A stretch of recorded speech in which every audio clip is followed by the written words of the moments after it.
The following is a review by Keith Cheatham.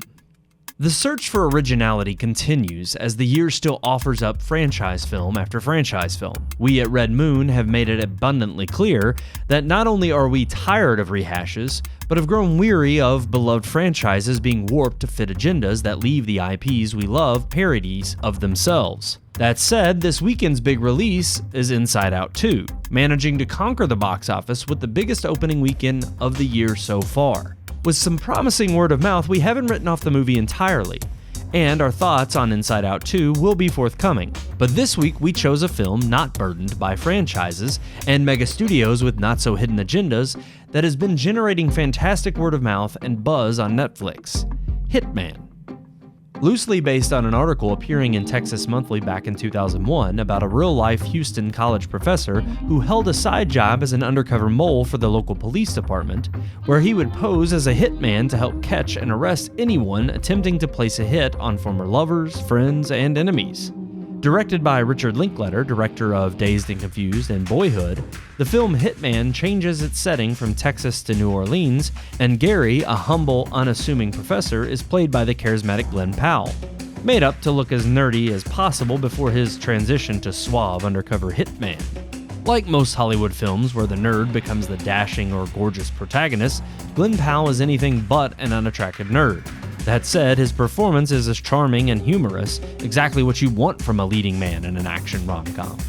Starring opposite him is Adria Arjona as Madison Masters, a woman seeking to hire Gary undercover as Ron to kill her husband. Smitten by Madison, Gary steers her away from the idea of assassination, an incident based on a real-life case that ended with the real Gary helping his client get away from her abusive husband. In reality, the story ends there, but in the case of Linklater's film, it's not but the start of a romance that would lead to murder, cover-ups, and corruption.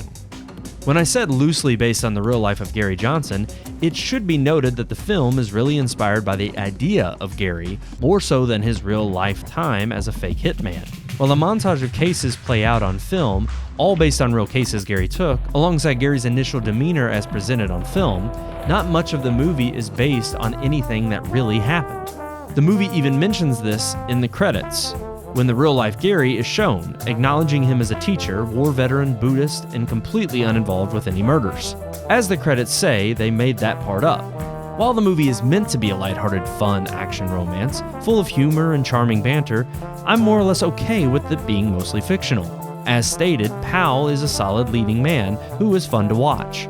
Arjona is likewise charming and seductive and plays a great romantic opposite to Powell's Gary. The film is often predictable and sometimes a tad generic, especially any scenes involving Gary's intended comedic but unfortunately flat co-workers. What I think has drawn audiences to Hitman is that while not the most original plot, it is something different with leads that are both charismatic and draw you in. I was entertained the majority of the time, and Powell and Arjona's chemistry and charm kept me wanting to see where the film would go. Knowing it was at least somewhat inspired by a real person also held my interest. The film would have been solid if not a bit stereotypical. I felt that in the last half hour it completely fell apart. Deciding to not highlight any of the real cases Gary took on, including many high-profile cases involving politicians and a case in 1986 where Gary was shot, the film forgoes the real interesting things Gary did, to create a romance that never happened and then make Gary complicit in murders that never happened. By the film's end, Gary becomes a full-blown criminal and killer who gets the girl and lives happily ever after. No justice is done, and while those killed were not nice people, nothing in the film justified their death, nor Gary and Madison's getting off scot-free. Compared to films like Baby Driver, where the protagonist serves his time for his misdeeds and gets a happy ending once released, I would have felt more comfortable with Hitman's end if the same had happened. Add in the fact it's all made up anyway, and I can't fathom why Linklater would have taken a charming, likable, charismatic character you're rooting for the entire time and make him a killer, as if his actions are morally justified.